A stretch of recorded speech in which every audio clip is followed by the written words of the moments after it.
Before we begin tonight's story, take a deep breath and settle in. If you enjoy gentle journeys through time, memory, and dream, please like, subscribe, and leave a quiet footprint in the comments. Tell us, where in the world are you listening from, and what time is it there right now? You might not be alone. Someone else may be dreaming beside you. Now, close your eyes and let the echoes begin.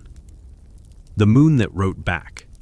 The town of Winshollow did not know what to do with quiet girls. Its cobbled lanes bustled with clattering carts and the cries of milkmen and market wives.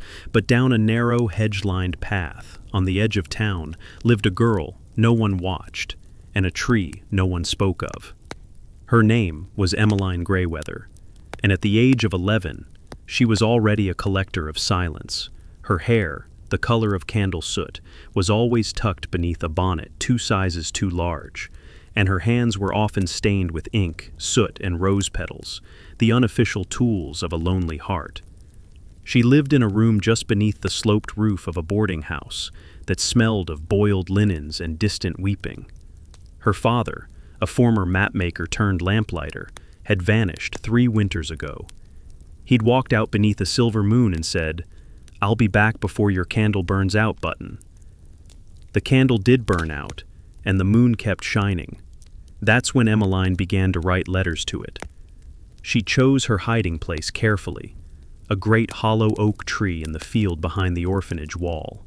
It leaned slightly to the left, as though eavesdropping on the wind. Inside the hollow, behind moss and crumbling bark, she'd slip folded scraps of parchment, addressed simply to the moon, wherever you are. Some letters were short. "I miss his stories. Do you ever feel too full of light? Is it lonely, being watched but never touched?" Others were long, wandering poems about dreams that cracked like porcelain teacups, or worries that grew like weeds between the ribs. She never expected a reply, but she wrote them anyway, every week for nearly a year, usually under starlight, with her cloak wrapped tight, and her fingers stinging from frost. There was something sacred about the ritual, like prayer or defiance. The town, of course, found her odd. "That Grayweather girl," they'd whisper, "talks to trees, stares at the sky, soft in the head, they say." She didn't mind. Her world was richer than theirs. And then, on the 368th night since her father vanished, she reached into the hollow of the tree and found a letter. The paper was silvery and thin, like onion skin or mist. It shimmered faintly in the moonlight and was sealed with wax so pale it nearly disappeared. Her hands trembled, her breath caught. She unfolded it slowly. Inside, in looping script that shimmered like dew, were just 3 words: "I see you." That night, Emmeline did not sleep. The moon, it seemed, had written back. The letter trembled in her hand, not from wind nor from fear, but from something stranger, a hush, a weightlessness, as though the air around her had taken pause, as though even the grass held its breath. The wax seal, a perfect crescent moon, cracked like frost beneath her thumb. She peeled it away and unfolded the paper once more. "I see you." 3 words, ordinary, quiet, yet they rang louder than church bells in her mind. She turned it over. No signature, no smudge. Only the faintest trace of silver dust at the corners. And warmth. The parchment was warm, as if someone had held it seconds before she did. She looked up at the sky. The moon was full, swollen with pale light, resting between streaks of thin cloud like a queen among gauze. It looked no different than before, and yet, somehow, everything had changed. The world by candlelight. Emmeline ran, not through the fields, but over them. At least, that's how it felt. Her boots barely kissed the frostbitten grass. The cold nipped her cheeks, but she didn't care. The letter was gripped tight in her fist, tucked beneath her shawl to protect it from dew. She dashed across the orphanage garden and through the back gate she had long since learned to unlatch without sound. Up the creaking servants' stairwell, past Miss Hobbs' room, always snoring, and into the attic dormitory where 10 other girls lay bundled in patchwork quilts. She didn't wake them. Instead, she crept into the far corner where a low shelf held her candle and an old jam jar for matches. One spark, and the world blinked gold. Shadows fluttered like moths against the sloped ceiling. She laid the letter flat on her coverlet and stared at it. "I see you." Who had written it? The tree was old and hollow. Maybe a child before her had used it the same way. Maybe someone nearby had found her notes, but that didn't explain the glow. The silver ink shimmered gently, breathing light even in stillness. She moved the candle away. The letters still gleamed, like moonlight trapped beneath skin. That night, Emmeline didn't sleep. She sat awake, knees hugged to her chest, watching the letter, and the moon watched her back. Morning in the ministry of silence. At breakfast, the world resumed its noise. The clatter of spoons against porridge bowls, the murmur of scraped boots on pine floors, chatter about laundry day and ink stains and Miss Hobbs' new bonnet. "Too blue, far too blue," said Alice. But Emmeline spoke to no one. She tucked the letter into the lining of her sleeve and ate in silence. She didn't want to tell the others, not yet. The moment felt too delicate, like a frost pattern on glass. One touch, one loud breath, and it might shatter. When she looked out the window, the moon was gone, but she felt it, like a thread, soft and silver, tied to her heart. That evening, when the bells rang for bed, Emmeline pretended to sleep. She lay still beneath the patchwork quilt until the last cough faded and the room settled into deep, uneven breaths. Then she rose, slowly, so slowly, and padded barefoot to her writing tin, a clean sheet, her best quill, her ink, nearly gone, but it would do. "Dear Moon, I don't know how you wrote back. I don't know if you really did. But if you did, thank you. Thank you for seeing me. Can I ask, why now? I've written so many letters. I thought maybe the oak tree was just being kind, taking them in like rain. But this one came back, and it glows. Did you write it? Or someone else? If it was you, what do you see when you look at me? Do you know where my father went? Please write again. Yours, I think, Emmeline G." She folded it carefully and crept back to the field, barefoot still, through freezing grass and moth-silver fog. The oak tree greeted her like an old friend. She placed the letter inside. Then she waited. Not for minutes, not for hours, but for days. The second letter. It arrived on the fourth night. This time, the letter wasn't in the hollow. It was nailed to the bark, not with metal, but with a sliver of moonlight. A long, translucent pin that shimmered like glass and vanished as soon as she touched it. The envelope bore no stamp, no name, but the seal was different. A half moon, carved in wax that smelled faintly of lavender and snow. She peeled it open and read, "Your words linger in the sky. Not all who speak to the moon are heard. But you echo. You ask what I see. I see a girl of quiet flame.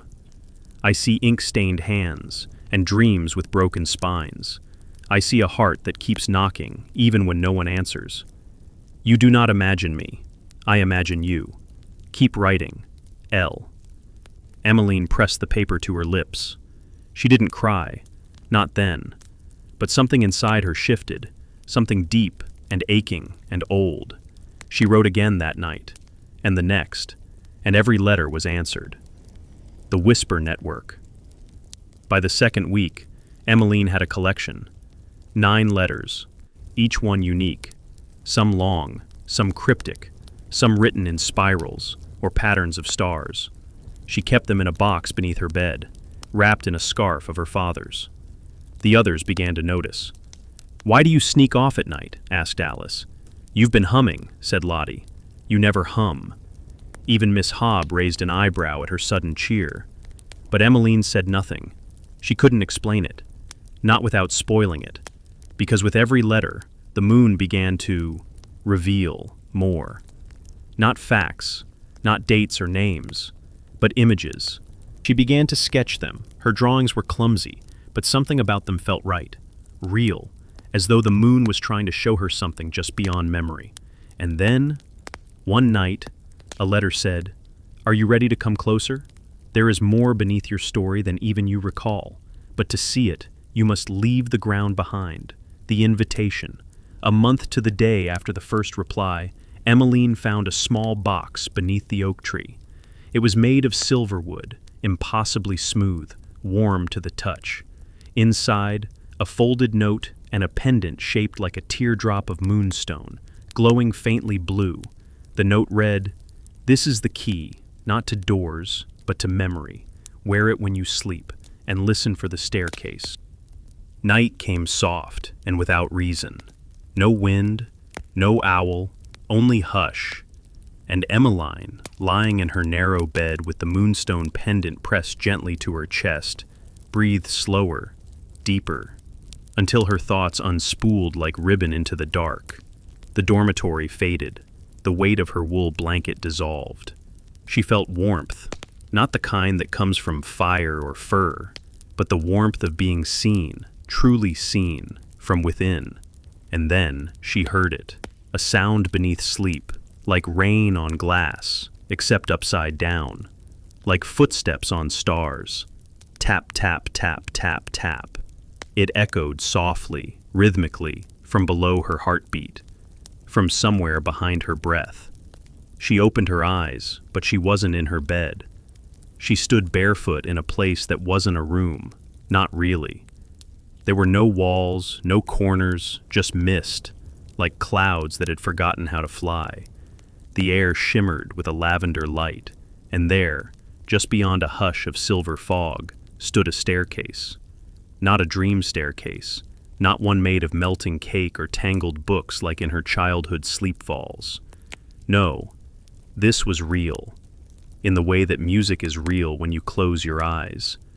Real in the way names feel when whispered. The staircase spiraled upward, vast, gentle, and seemingly infinite. Each step carved from starlight, woven with moon thread. And hanging above it, suspended in the great hush of this not place, were letters, her own, hundreds, thousands. Every one she'd ever written, even the one she had never sent, floated in slow orbit around the stairwell, pages rustling softly like leaves in a poem. She took the first step. It didn't creak, it didn't resist. It welcomed her. With each step, the staircase began to speak, not aloud, not in words, but in memory. As Emmeline ascended, fragments bloomed around her, memories she didn't remember writing, but somehow knew. Her father, laughing in the garden, hiding cherry stones in his shirt pocket. Her mother's shadow, long and gentle, cast over the kitchen floor as she stirred soup that smelled like summer. A hallway of voices, some kind, some cruel. At the first orphanage she'd barely survived. But more than that, new memories, one she had never lived. Or had she? She paused on the 39th step. To her left hovered a letter she'd never written. It read, "Do not fear forgetting. Fear never being known." To her right, a scene unfurled. A girl very like her, on a boat in a storm, clutching a book of stars. "Is that me?" she whispered. The staircase did not answer, but something far above flickered, a signal, a light. A doorway had appeared at the top of the climb. The door of before it was not grand. It had no handle, no frame, just a shimmer, like moonlight turned vertical, hovering in the fog. As she reached it, the pendant on her chest pulsed once, and then the door breathed open. On the other side, a memory she had not lived, but was always meant to. She stepped through. The garden and the bell. It was raining, gentle blue rain, the kind that didn't soak, only softened. She stood in a walled garden. Vines curled along white stone. Bells hung from branches instead of fruit, and they chimed not with wind, but with feeling, each note humming with memory. A figure stood at the far end of the path, back turned, writing something on the air with a brush made of light. The figure turned, her breath caught. It was a man, tall, hair the color of old maps, eyes like hers. He smiled. "You found the door." "Who?" Her voice faltered. "You ask the moon for answers," he said, "but some of them wait inside you." "Are you the moon?" He laughed, not mocking but gentle, like the first page of a kind story. "No, but I'm a friend of it, as are you." He extended his hand. "Come, there's something you should see." The archive, beneath silence. They walked, not forward, not exactly, but inward. Each step felt like falling through a page, each breath a revelation. They entered a space unlike anything she had known, an archive, but not of books, of letters, of people's truths, millions of them, suspended in glowing threads of silver ink, some curled like question marks, others like prayers. The man led her to a pedestal. On it, a single page. "Dear Emmeline, you were never abandoned, only hidden, to protect you from those who fear what cannot be silenced. You are a keeper, one who speaks to the moon, one who writes and is written. The world you came from forgot magic, but it did not forget you. We've been waiting for you. L." Emmeline trembled. The air around her shifted. The letters on the walls turned slowly, as if acknowledging her. "Who is L?" she asked. The man smiled, fading now, like fog at dawn. "You are." When Emmeline woke, the dormitory was quiet. Her pendant lay on her chest, no longer glowing, but her fingers were dusted with silver. In her writing tin, a new letter, blank, waiting. And this time, she knew what to say. The letter arrived like a sigh, not with the post, not under her pillow, but drifting, slowly, impossibly, through the ceiling. It folded itself mid-air, edges curling inward like a shy hand reaching out. And it landed on her desk. Emmeline blinked once, twice. The world didn't flicker. This wasn't a dream. She approached carefully, like it might fly away. On the envelope, in ink the color of dusk, was her name, Emmeline, of the second staircase. Beneath that, a seal made of wax, shaped like a closed eye. It blinked once, before vanishing. She opened it. Inside, the letter. "To the one who has walked the stair, this is your first calling. Some doors are locked by doubt, some by time. But there are doors that open only when you remember what the world forgot. Your task is this: write one truth on a stone. Place it beneath the oldest tree you can find. Wait for the weather to answer. Signed, L, librarian, lunar, listener." Emmeline stared at the page. Write a truth? On a stone? She had questions, so many questions, but something inside her pulsed. Not fear, not confusion, but curiosity, the kind that rustled like leaves in a story just beginning. A truth for the earth. She skipped breakfast, tied her boots tight, wrapped the pendant under her scarf, and grabbed a smooth pebble from the edge of the garden path. She sat by the dormitory's boundary wall with a stub of pencil and the trembling stone in her palm.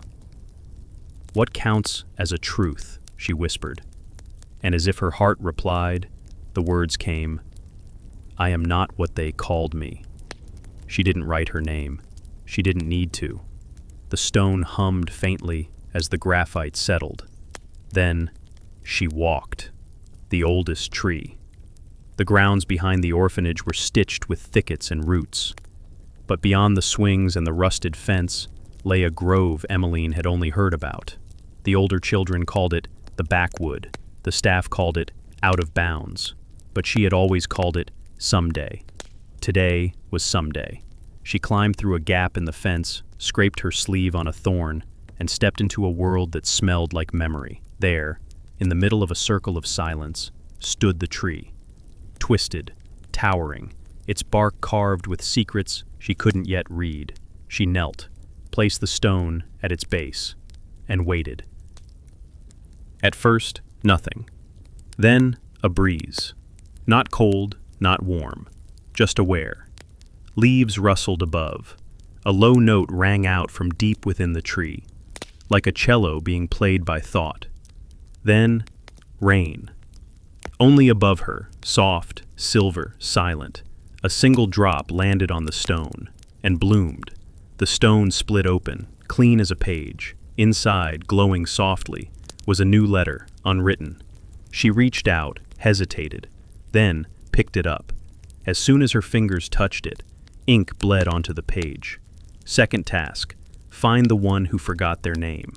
They wear too many hats. They will ask you nothing. Answer anyway. Give them a word they never heard, but always knew. Then watch what returns to you. What returned? When she looked up, the rain had stopped. The tree was dry, her hands were not. She turned to leave and nearly tripped over something small and peculiar, a hat. Perched on a rock, red velvet, gold thread, inside, a tag. If found, return to the wearer. They won't know they've lost it. Emmeline picked it up. A breeze tugged her sleeve and she heard it again. Tap, tap, tap, tap, tap. Not footsteps this time, but a heartbeat. And this time, it wasn't hers.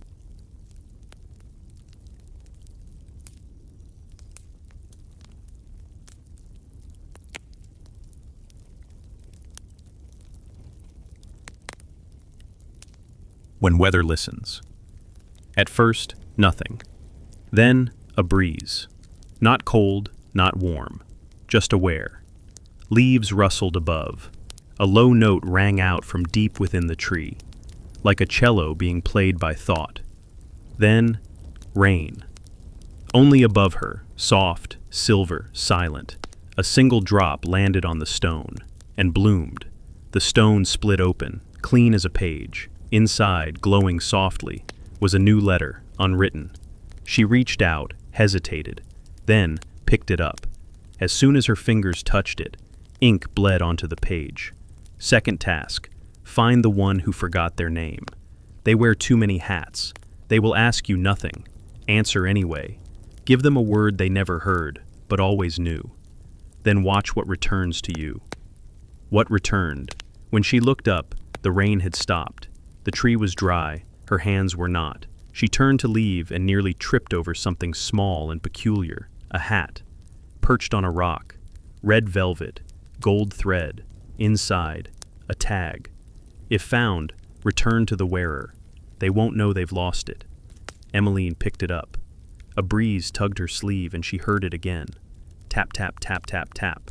Not footsteps this time, but a heartbeat. And this time, it wasn't hers. The letter had instructed her, give them a word they never heard, but always knew.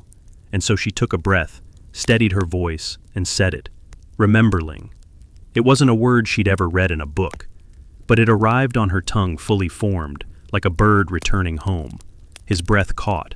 All the clocks behind him stilled. For one sharp moment, the entire market held its breath. Then the top hat slid from his head, so did the straw hat. The bells fell silent, and one by one, the hats removed themselves, until he stood bareheaded and smiling. A name found. My name, he said slowly, is Marin. He looked as if he hadn't spoken it aloud in years. Thank you, he added, voice trembling. But Emmeline couldn't answer. Not yet, because something behind her stirred. A wind rose, warm and strange, and with it a flock of letters. Hundreds of them, swirling like autumn leaves. They looped above her head, dipped once over Marin, then settled around her like a cloak. One pressed into her hand. This one was sealed with silver string. Inside, the silver letter. Emmeline, you've remembered a name. Now it's time to choose your own. Keep Emmeline if you wish, or take the name only the moon knows. But hurry, others are waking. The world has started whispering again, and someone is stealing the letters before they arrive. L, librarian, listener, lantern. The final line. At the bottom of the letter, a line in shimmering ink. Your next step is not up the staircase. It's down. And beneath her boots, the cobbled stones of the market square shifted. A trap door appeared, small, brass, shaped like an envelope, and it clicked open. The trap door didn't creak. It sighed, like a story being reopened after a long sleep. Emmeline stood at its edge, market dust swirling at her feet, letter in hand. Marin had disappeared, the wind had gone still, and she could hear only one thing. Tick. A single, echoing tick, like a grandfather clock, counting down. Or back. The descent. She lowered herself slowly. Boots found an iron rung, then another. The ladder was narrow, the air velvet dark, and the only light was the letter in her hand, now glowing softly with a silver sheen. As she descended, walls shifted around her. First brick, then carved stone, then pages. She ran her hand along them, not pages stacked, pages alive, breathing, whimpering, whispering. Too late, too early, forgotten before the ink dried. They never opened me. It wasn't scary. It was sad. The archive of unsent things. At the bottom, the ladder ended in a library, but not like any library she'd ever seen.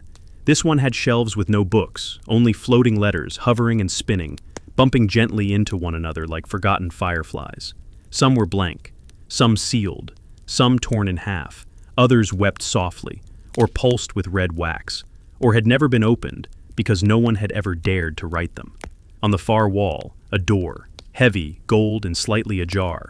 Above it, a title etched in curling script, "The letter you were never meant to find." The keeper. Before she could move, a cough echoed behind her. Not human, not machine. A figure emerged, tall and crooked, with fingers made of quills and a beard made entirely of thread. Ink stains bloomed like bruises across its robe. It bowed, joints cracking like turning pages. Miss of the staircase, bearer of rememberling, finder of the velvet seal. You have descended into the letter below. Emmeline tilted her head. Are you the librarian? No, the figure replied. I am what came before the librarian. I am the draft. The first version, the scribbled attempt, the forgotten name, the nearly you. She blinked. Nearly me? The draft smiled, though its eyes were too tired to join.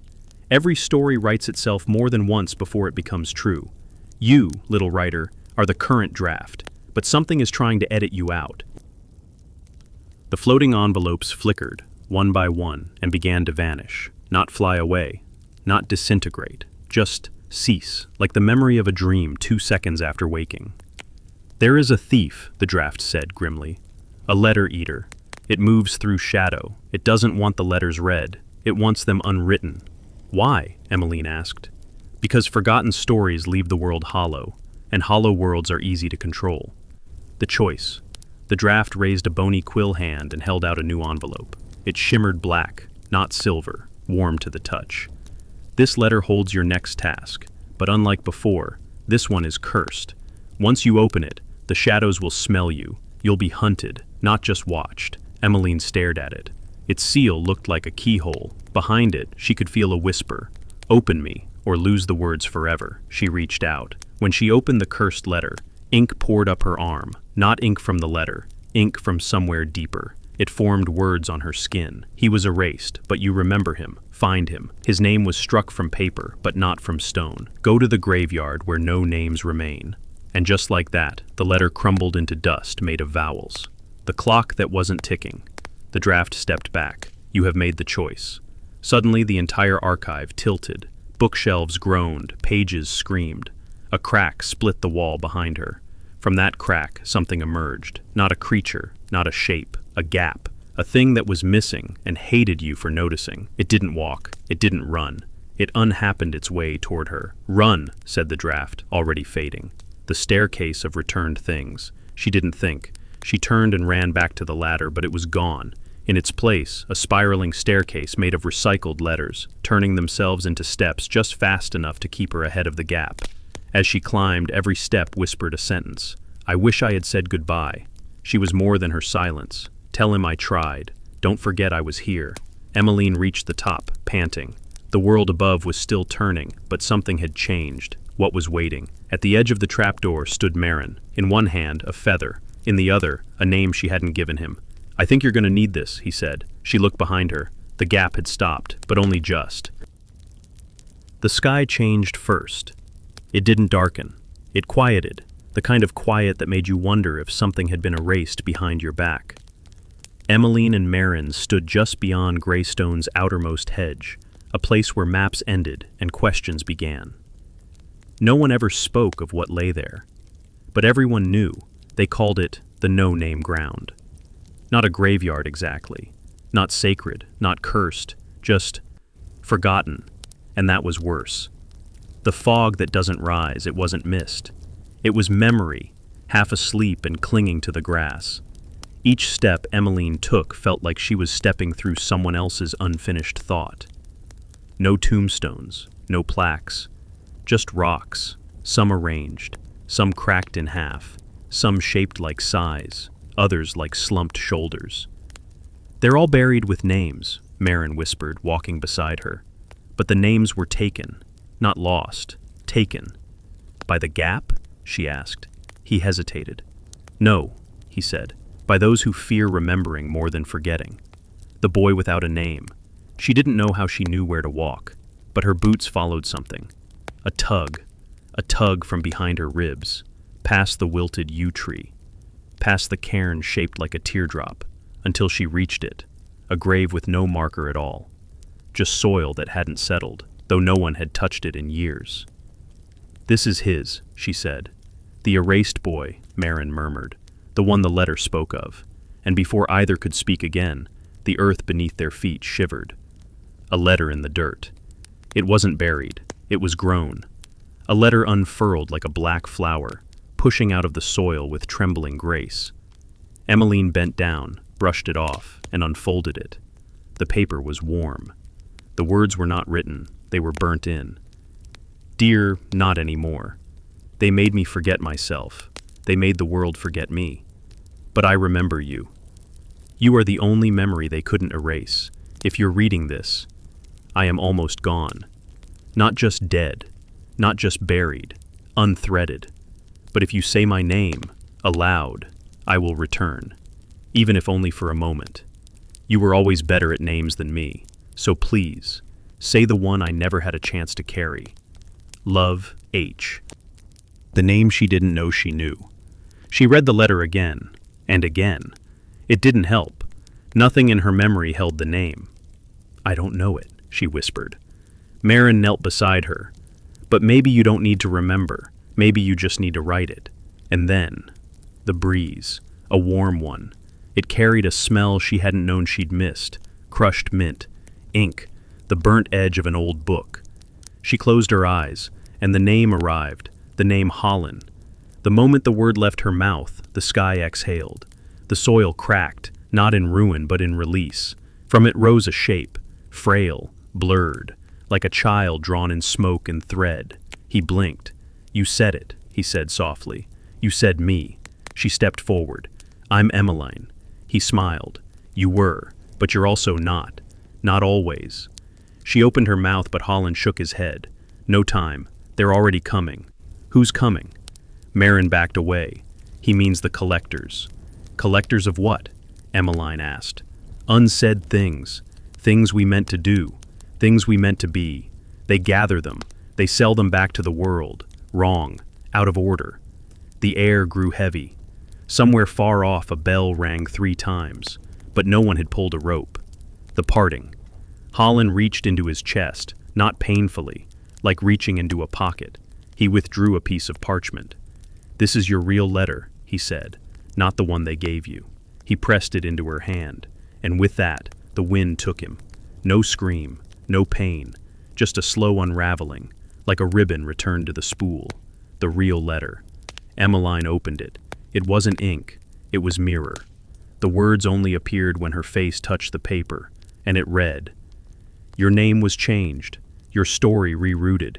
You weren't supposed to be Emmeline, but that was the safest chapter. The rest was too sharp. Now it's time to reclaim the pages they tore from you. Start with the library beneath the sea. The tide will carry the door. Wait until the moon blinks." The tide knew her name now, not the one she was given, the one she had found. Emmeline stood at the edge of the southern cliff, a place where the sea didn't crash or whisper. It watched, waiting. The letter still hummed in her pocket, warm, alive. Marin stood behind her, quiet. Even he seemed unsure what waited below. "What if it doesn't open?" she asked. "Then it's not ready, or you're not. And if I am? Then the moon blinks." When the moon blinked, it didn't blink like an eye. It blinked like a signal, a flicker in the sky's pulse. For a heartbeat, the moon turned black, and in that moment, the sea peeled back, not fast, not violent, just deliberate. The water pulled itself aside like velvet curtains, and there, at the bottom of a gleaming staircase made of pearl and memory, stood a single glass door. No lock, no knob, just a symbol carved into its surface, a quill, bent, bleeding.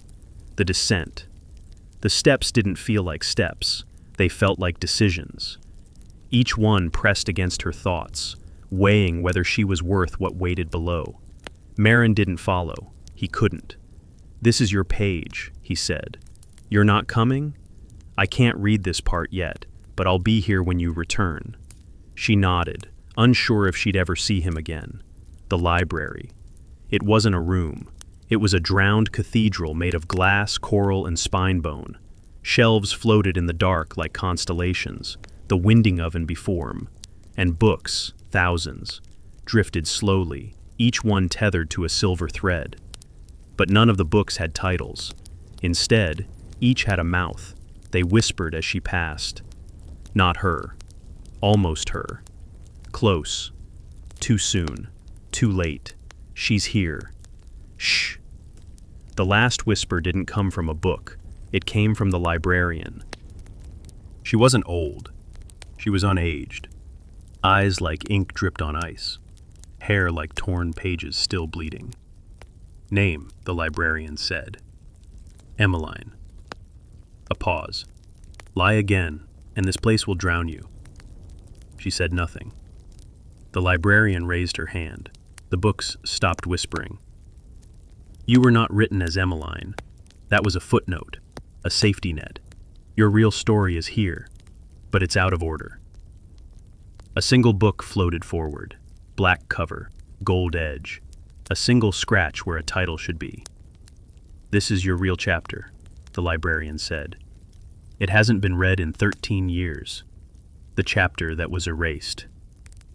Emmeline touched the book. It gasped, and without warning, it opened itself around her. She didn't read it. She entered it. She was 10, but not like before, not a memory. She was in it. And she wasn't called Emmeline. She was called Hollis, a name with weight, with noise, with fire stitched through it. And in this version of her life, she could write without ink. She could write with truth. The burn. In this chapter, she wasn't hiding. She wasn't protected. She was dangerous. Her words burned what they touched, not in cruelty, but in clarity. She had written something they feared, something so honest, it rewrote the moon's orbit, something that couldn't be unpublished. And they came for her. Back in the library, the book snapped shut. The librarian caught her as she staggered backward. "They erased that name," she said softly. "Hollis, they rewrote you, made you safe, made you forgettable. Why? Because stories that change the world must be locked in cages." Emmeline, no, Hollis, steadied herself. "So what now?" The librarian handed her a new pen. It wasn't made of ink. It was made of regret.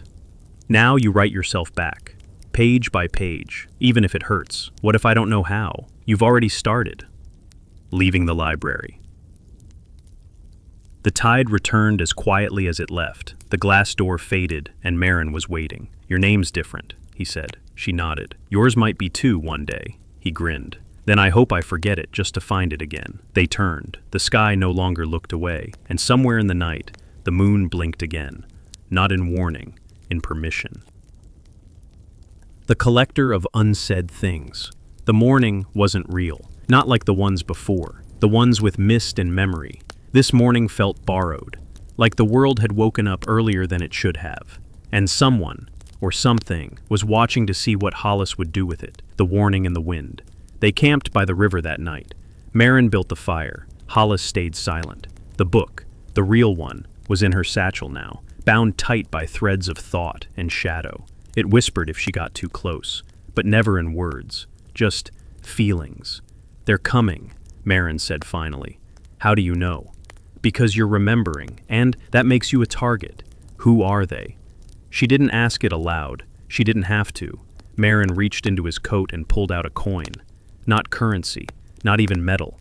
It was smooth, round, and made entirely of forgotten names. He placed it in her palm. That's all they leave behind. Who?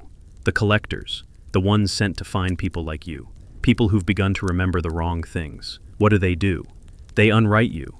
Not death. Worse. They remove you from the margin and the memory. You don't even become a story. You become a silence. The collector arrives. They didn't come on horseback. They didn't walk. The collector appeared like a typo in the air, a ripple in the world's sentence. He didn't look dangerous. He looked perfect. Polished coat, smiling eyes, gloves stitched from the skins of unwritten books. Hello, Hollis. She didn't flinch. She didn't run. You're late, she said. The collector smiled. It was the kind of smile that ended chapters. You've remembered too much. That's against the agreement. I never signed anything. You didn't have to. You were born into it. The bargain. He pulled a pen from behind his ear. It dripped black, not ink, something older. We can do this gently, he said. I'll make it painless. You'll become someone nice, maybe even loved. You'll live a small, sweet story. And if I refuse, then I take you apart, paragraph by paragraph. She stepped forward. Then read me.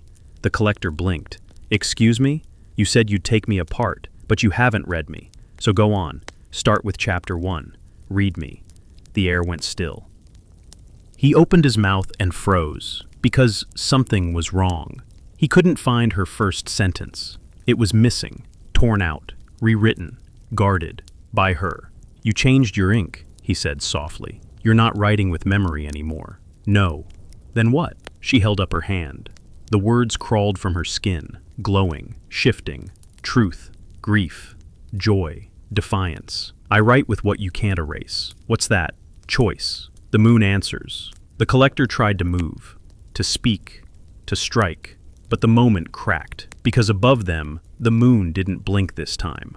It spoke, not in language, in light. It poured a beam onto Hollis, a ribbon of illumination that pulled the truth out of her, like a spell, and the collector screamed, not in pain, but in rejection. This isn't the story. No, she whispered.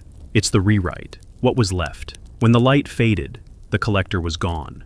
Not dead, just deleted. A coin rolled into the river. It made no sound when it hit the water. Marin stood beside her, quiet. What now? He asked. She looked at the moon, then at her hand, then at the world. Now I find the others like me, the ones still stuck in someone else's sentence. They followed the river for 6 days. It whispered to them at night, not in words, but rhythm, a rhythm she recognized now. It was the same one she'd heard in her bones since she was a girl. Only now she knew it wasn't fear. It was a reminder that something had always been trying to reach her, and now she was listening. The Inkstone City. At the river's mouth stood a city that didn't appear on maps. Carved from forgotten statues and salt glass, it shimmered beneath the moonlight like a book waiting to be opened. They called it Inkstone, not because of what it was made from, but because of what it did. It rewrote anyone who entered. But this time, Hollis wasn't afraid of being rewritten. She was the author now, the room of echoed names. The city welcomed her like an old page returned to a binding, and deep in its heart was a single room, circular, vast, and breathing. In the center floated a scroll that never stopped unfurling. Names flowed across it, some in ink, some scratched out, some flickering between languages never spoken aloud. She stepped forward. The scroll paused, and then the room spoke. Do you remember who you were? She nodded. And who you are? She smiled. More importantly, she said, I know who I'm becoming. The scroll glowed, and for the first time in centuries, it invited her to write. The letter. She didn't write her story. She'd already lived it. Instead, she wrote a letter.